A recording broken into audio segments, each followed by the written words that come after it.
नमस्कार। शोम रतूड़ी एनालिसिस में आपका स्वागत है।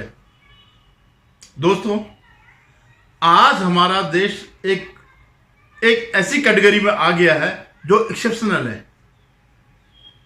आपने सुना होगा कई कंट्रीज के बारे में कि यह टैक्स हेवन है, यानी यहां टैक्स नहीं पड़ता, या टैक्स चोरों के लिए, मतलब उसका मतलब यह होता है, भावार्थ यह है कि जो टैक्स चोर है वो वहां पर जाकर के बच सकते हैं टैक्स चोरी से। आप यहाँ हिंदुस्तान में खाता खोल लीजिए, आपका अकाउंट, आप उस कंट्री में जो अपना अकाउंट खोल दीजिए। तो ऐसे कई, जैसे मॉरिशस हैं या कैरिबियन कंट्रीज हैं, कुछ यहाँ पर भी हैं, अफ्रीकन कंट्रीज भी हैं। तो इस तरह ये कंट्रीज जो है टैक्स हेवन कंट्रीज हैं कि आप टैक्स चोरी कहीं से भी करवा सकते हैं। अब मैं भारत का संदर्भ क्यों ले रहा हूँ? भारत भी जैसे वो टैक्स हेवन बन गया, वैसे ये अपराधियों के लिए स्वर्ग बन गया। आप आश्चर्य करेंगे, नहीं, आश्चर्य की कोई बात नहीं है। हमारी न्यायपालिका ने ढूंढा है कानून कि बेल इज रूल और जेल इज एक्सेप्शनल। तो आज उसमें, हालांकि ये धीरे धीरे कुछ समय से पता चल रहा था कि सारे अपराधी ऐसे छोड़े जाएंगे, तो उसी कड़ी में आज एक आरोपी, अपराधी तो तभी होगा 20, 25, 30 साल बाद जब फैसला आएगा, तब तक आरोपी है, उसको सुप्रीम कोर्ट ने बेल दे दी है। सैकड़ों करोड़ का घोटाले का जो अपराधी है उसको बेल मिल गई है। अब बड़ी टसलबाज, और ये चल रहा था कि कभी लोअर कोर्ट, कभी हाई कोर्ट, कभी सुप्रीम कोर्ट, फिर लोअर कोर्ट, फिर हाई कोर्ट, फिर सुप्रीम कोर्ट। ने छोड़ो ये सब, लोअर कोर्ट हाई कोर्ट कुछ नहीं, हम देते हैं, क्योंकि बेल इज रूल और जो है जेल इज एक्सेप्शनल, और घोटालेबाज एक्सेप्शनल नहीं होता। तो संयोग से जिस व्यक्ति की बात हम कर रहे हैं वो केजरीवाल जी हैं, और आम आदमी पार्टी के वो है ही है, और बहुत चतुर व्यक्ति हैं। उन्होंने सारी चीजें सीख ली है, कैसे कैसे एविडेंसेस मिटाने होते हैं। लेकिन सिर्फ अकेले केजरीवाल नहीं गए छूटे बेल पे, उनको छोड़ने के लिए इंजीनियर, रशीद इंजीनियर, जो आतंकवादी है कश्मीर का, जो एमपी चुना गया है, उसको भी छोड़ा गया। और जो कन्हैया लाल आपको याद होगा, जो टेलर थे राजस्थान के, जिनको सर तन से जुदा में जिनकी गर्दन उड़ाई गई थी, जिनका कत्ल किया गया था, उसको जो है बेल मिल गई। उन दो जो कातिलों में से एक को बेल मिल गई। मुश्किल से साल भर भी नहीं रहा होगा जेल में, या ज्यादा 1.5 साल ही रहा होगा, लेकिन कत्ल करने के आरोप में उसको जेल से छोड़ दिया गया। और अब आप निश्चित मानिए, ऐसे कई आरोपी हैं जो देश तोड़ने के लिए लगातार प्रयासरत हैं, उनको भी बेल मिलेगी, क्योंकि कानून है, क्योंकि उनको पैसे की कमी नहीं है। अगर कोई देश तोड़ सकता है तो आप ये मत सोचिए कोई अकेला कोई व्यक्ति अपने बल पर देश तोड़ रहा है। उसके पीछे संगठित फौज होगी, वो अकेला नहीं होगा, उसके पीछे बहुत लोगों का पैसा लगा होगा। कौन अपनी जान ऐसे उसमें डालता है, खतरे में डालता है बगैर उसके? आपने देखा कई आतंकियों के जो केसेस जो है सुप्रीम कोर्ट में लड़ते हैं, इनके जो मदरसे या जो भी इनके संस्थाएं हैं वो लड़ती हैं।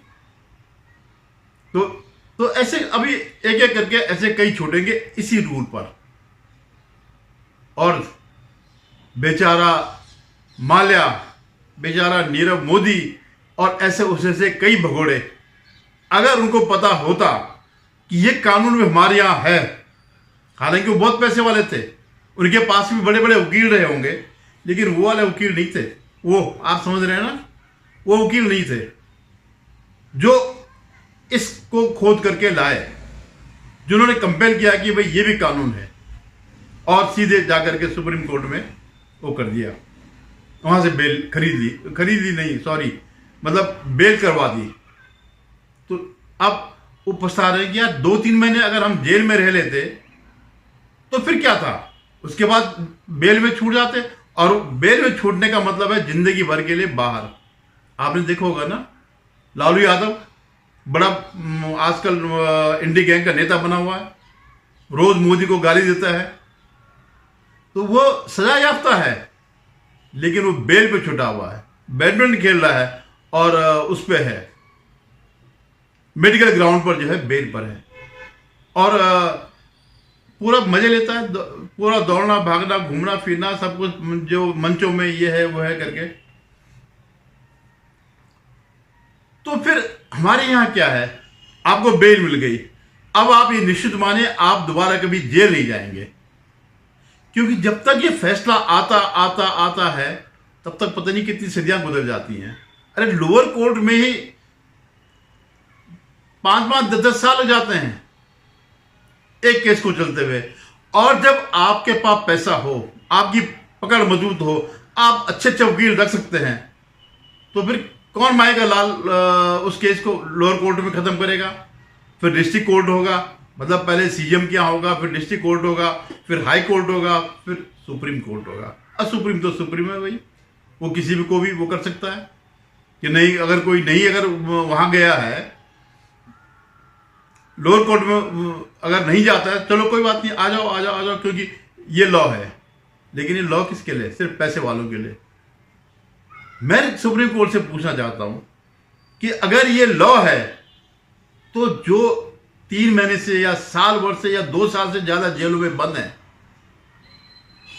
उनको क्यों नहीं छोड़ा जा रहा?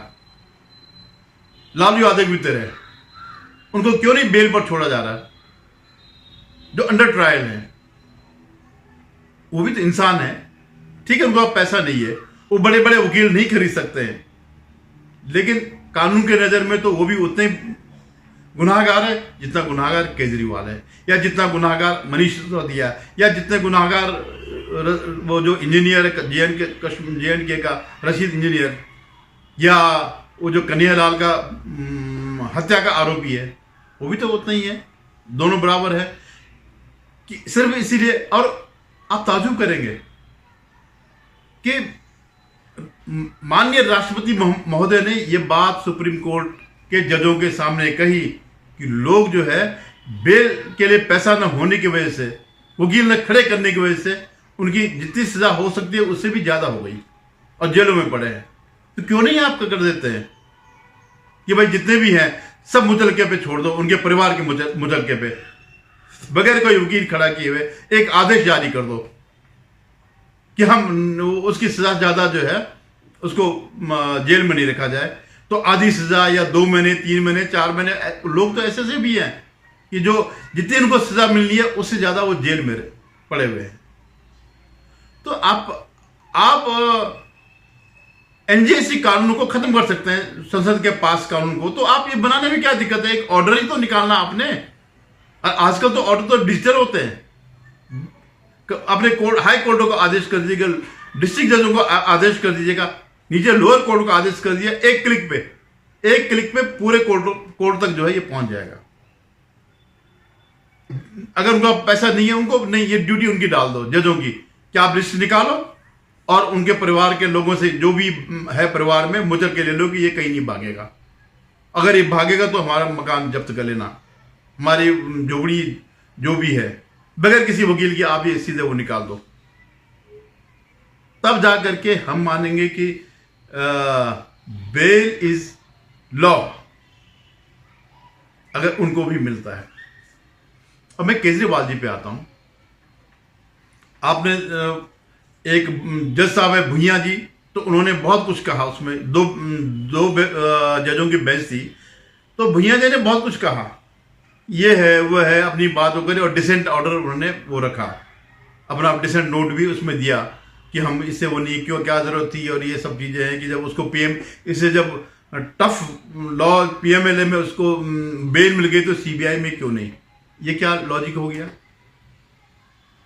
पीएमएलए में बेल मिल गई तो सीबीआई में भी मिलना चाहिए, बेल मिलनी चाहिए, और उसके टाइमिंग और कई किस्म की बातें उन्होंने करी जो कि कानून की दृष्टि से इररिलेवेंट है। आप कानून बता सकते थे कि नहीं, इस कानून में ये लिखा हुआ कि अगर पीएमएलए में जमानत मिल जाती है तो इसमें भी मिलनी चाहिए, और अगर कहीं हाई कोर्ट ने वो किया तो हाई कोर्ट का कोई फैसला नहीं माना जाएगा। खैर, तो और एक मजेदार बात, और उन्होंने कुछ पाबंदियां लगाई, क्योंकि वो मानते हैं कि ये संत आदमी है, ये इस केस के बारे में कुछ नहीं कहेगा। अरे तो अभी जेल से, बगैर जेल से बाहर आए उसकी फौज पूरे लग गई कहने कि मोदी ने ये किया, मोदी ने वो किया। अरे बोलो ना, एक बार ऑर्डर निकाल दो कि मोदी कोई पकड़ने वाला, न मोदी कोई बेल देने वाला है। अगर ऐसे ही होता तो छूटता ही नहीं। तो आपने उसको एक संदिग्ध मान लिया। जब मिलिट्री बेल दी थी तब भी उन्होंने यही माना था कि यह आदतन अपराधी नहीं है। लेकिन मैं एक बात फिर भी कहता हूं, हालांकि उन्होंने पाबंदियां लगाई कि वो मुख्यमंत्री नहीं रहेगा, एज ए मुख्यमंत्री रहेगा, लेकिन मुख्यमंत्री के रूप में काम नहीं करेगा। मतलब वही फाइल पे जैसे करेगा जो ब्यूरोक्रेट्स उनको देंगे, जिसके बगैर सरकार नहीं चल पाएगी। वो वहां नहीं जाएगा, सचिवालय नहीं जाएगा, विधानसभा नहीं जाएगा, ये सब चीजें जरूरत क्या जाने की। कौन से पहले केजरीवाल जाते थे, पूरे देश में चिड़िया की तरह घूमते रहते थे। वो विधानसभा तभी जाते थे जब बीजेपी को गाली देनी होती, क्योंकि विधानसभा में जो कुछ आप बोलो उसका एक वो होता है, इनको इम्यूनिटी मिली होती है, इस पर कोई केस नहीं होता। इसलिए जो है वो इसलिए फुर करते रहते थे। लेकिन जब वो करना था, या जब कश्मीर फाइल जब रिलीज हुई थी तो उसका कश्मीरियों का मजाक उड़ाने के लिए वो उन्होंने विधानसभा में वो आए थे। तो आप ये मत समझिए कि जो बेल या सुप्रीम कोर्ट के जज इतने भोले हैं बेचारे कि उनको पता है कि ये नहीं करेगा, वो सब कुछ करेगा, अपने आप नहीं करेगा, किसी और से करेगा, अपने गवाहों को तोड़ेगा, धमकाएगा।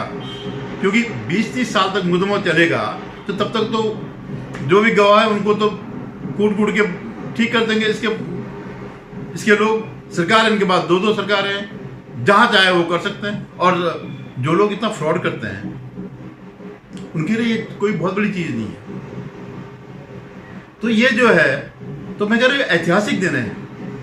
अब हमारा देश जो है, अब अमृतपाल को भी मिल जाएगा जो खालिस्तानी है, जिसको डिब्रूगढ़ में जेल में बंद किया हुआ, वो भी आएगा, बाहर आएगा, उसके भी कोई ना कोई रिश्तेदार चुनाव लड़ रहे होंगे। और भाई बेरिजर रूल, तुम आग लगाओ, कुछ करो, तुम्हें पता है कि सजा होते होते दुनिया बदल जाएगी, लेकिन तुम तब तक बाहर ही रहोगे। 5-6 महीने, साल भर से ऊपर कोई नहीं रहेगा। अब अभी आप देख रहे हैं ना ट्रेन में क्या क्या हो रहा है। ट्रेन के पटरियों पे गल्डर रखे हुए जा रहे हैं, सीमेंट के गल्डर रखे जा रहे हैं, पत्थर रखे जा रहे हैं, डिरेल की जा रही हैं। अगर इनको पकड़ा जाएगा तो छोड़ देंगे तुरंत। इवन अगर कोई अपराधी, अगर किसी का वो है तो कोई अपराधी है अवैध, अगर उसका निर्माण तोड़ा गया, लेकिन अगर किसी अपराध के बाद उसका वो तोड़ा जा रहा है तो वो जो है बार बार वो चेतावनी दे कि गलत बात है, हाँ भाई रक्षा करो। और तो और आपने देखा होगा ये हल्द्वानी में जब वो बस्ती उजाड़ी गई जो अवैध थी, पूरी रेल पटरी के जो दोनों तरफ बसे हुए रहते हैं, पहले इनको वो पुनर्वासित करो, पुनर्वास उनको दो, उनको रहने का प्रबंध करो, खाने पीने का प्रबंध करो, तब जाकर के वो करो। अरे तो पूरे देश में ही जो है ये हो रखा है। अब आप कहते आज तक क्यों नहीं किया, तो 65 साल में इस सरकार को क्यों दोष दे रहे हैं, जो वर्तमान सरकार को क्यों दोष दे रहे हैं। 60-65 साल तक तो ये नहीं थे, अब कुछ हो रहा है तो आपको जो है इसका सरदर्द शुरू हो गया। तो आप देखिएगा कि वो सब कुछ होगा और अब अपराधियों के हौसले वो होंगे, बुलंद होंगे हौसले। पैसा उनके पास है, माफियों के पास पैसा है, उनको सिर्फ वही वकील करना है, वही वाले वकील करने हैं, और वो जो है 4-6 महीने में जो है निकल जाएंगे बाहर। और हमारा देश पताका लेकर के घूमेगा कि देखिए हम ये हैं। चुनते रहो तुम सरकार को, कोई भी सरकार को चुनते रहो कि ये मोदी योगी जी दुरुस्त कर रहे हैं अपराधियों को, माफियाओं को, अब देखते कैसे करते हैं। तो ये एक बड़ा क्रांतिकारी कदम है। बेल इज रूल और जेल इज एक्सेप्शन। धन्यवाद।